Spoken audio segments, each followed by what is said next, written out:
Hi guys, this is me Priyanka and this is my second video on YouTube. Please you can subscribe my channel. आज हम बात करेंगे कि India में बहुत सारे बच्चे ऑनलाइन प्रिपरेशन करते हैं और उसमें से सिलेक्शन उस रेशियो में तो बहुत ही कम बच्चों का होता है। और ये मीन्स कि सारे टीचर भी जानते हैं कि सभी बच्चों का सिलेक्शन नहीं होना है, फिर भी ये क्यों इतनी अपने ऑनलाइन बैचेस क्यों बेचते हैं। हम इंडिया में देखते हैं कि मोस्टली बच्चे विलेज फैमिली से आते हैं। विलेज फैमिली से नहीं, इंडिया में मोस्टली विलेजेस हैं और काफ़ी सारे बच्चे मोस्टली विलेज से आते हैं। और इंडिया में कोई फैमिली होती है जो एजुकेटेड होती है, जिनके बच्चों को जहाँ पे बच्चों को गाइडेंस मिल जाता है स्टार्टिंग से, एजुकेटेड फैमिली मिल जाती है, दीदी भैया मिल जाते हैं, उनके एजुकेटेड रहते हैं जो उन्हें गाइड कर देते हैं और उनको भटकना नहीं पड़ता है, उनकी टाइम बच जाती है, उनकी एजुकेशन अच्छे स्कूल से हुई रहती है या इंग्लिश मीडियम से हुई रहती है।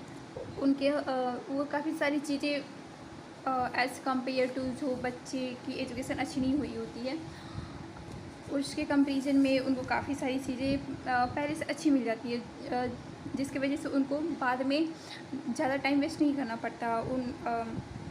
उनकी इंग्लिश स्ट्रॉन्ग रहती है, लैंग्वेज वगैरह समझने में आसानी होती है बाकी बच्चों को कंपैरिजन में देखें तो। जहाँ हम 12th के बाद कुछ समझते हैं वो उससे पहले ही कंपटीशन की तैयारी कर रहे होते हैं।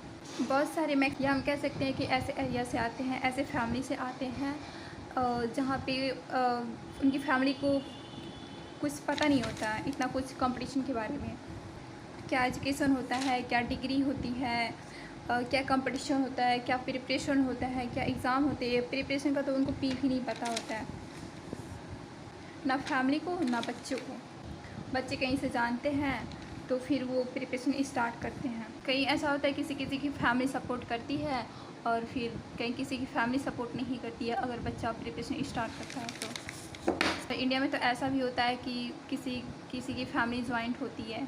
कभी ऐसा होता है कि किसी जॉइंट फैमिली में अगर जान जाते हैं लोग कि बच्चा प्रिपरेशन कर रहा, पढ़ाई कर रहा है, तो फिर वो क्या करते हैं, उसमें कोई ऐसे मेंबर होते हैं जो बच्चे से जलन करना स्टार्ट कर देते हैं।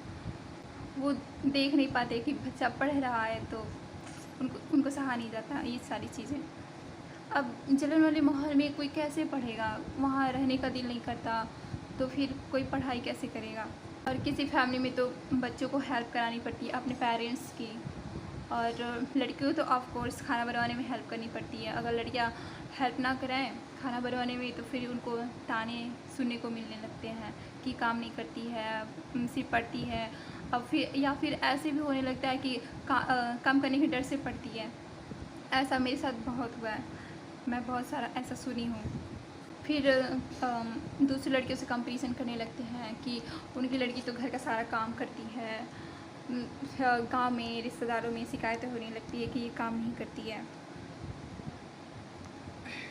उनकी लड़की घर संभाल लेती है, ये कुछ नहीं करती है, बस बैठी रहती है, पढ़ती है। ऐसा सुनने को मिलने लगता है। ऐसे भी बोलने लगते हैं लोग कि क्या जो लड़की पढ़ती है वो काम नहीं करती है, क्या जहाँ जाओगी वहाँ काम नहीं करना पड़ेगा, कोई बैठा के खिलाएगा। ऐसा सुनने को मिलने लगता। कहते हैं कि अभी से काम करना सीख लो, अभी से काम करना नहीं आएगा तो वहाँ कैसे करोगी। अब इस तरीके के माहौल में कैसे पढ़ाई होगा, कोई कैसे पढ़े। लड़कों को बाहर के काम कराने पड़ते हैं, जैसे कहीं से किसी को लाना रहता है, फिर किसी को छोड़ने जाना रहता है। अगर वो बाइक चला लेता है तो ज़्यादातर उसे ही बोला जाता है। फिर किसी फैमिली में अगर शॉप होती है तो फिर वहाँ पे ऑफ कोर्स बच्चे मदद करते हैं।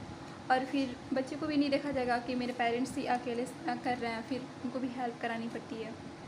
हर भी नहीं समझते कि कंसंट्रेशन क्या होता है, फोकस क्या होता है। फिर अगर एक बार टूट जाए तो फिर उसको बनने में कितना टाइम लगता है, फिर फोकस फिर बनाना पड़ता है, फिर स्टार्टिंग से चीज़ें फिर शुरू करनी पड़ती है।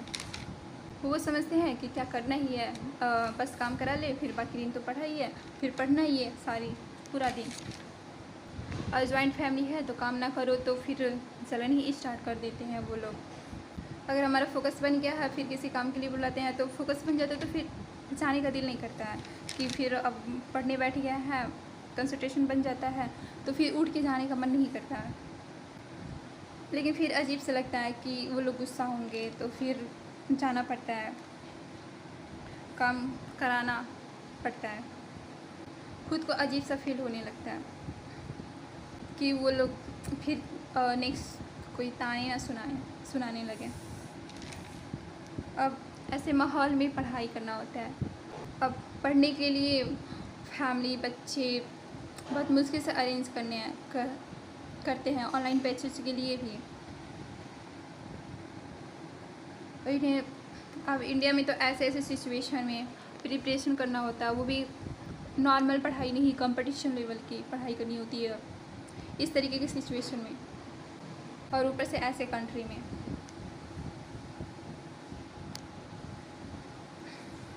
ये ऑनलाइन बैचेस बेचने वाले सब जानते हैं कि इंडिया की ये हालत है, इंडिया के बच्चे इतनी मुश्किल से सारी चीज़ें अरेंज करते हैं, ये सब चीज़ें समझते हैं। ये सब चीज़ें समझते हैं कि इंडिया ये बच्चे ऐसी फैमिली से आते हैं जहाँ इन्हें गाइडेंस नहीं है और इनके पास माहौल भी नहीं है। घर में बच्चे किसी तरह पढ़ते हैं, फिर ऐसा भी होता है कि घर में शोर होता है बहुत सारा, प्रॉपर एक सेपरेट रूम भी नहीं होता है।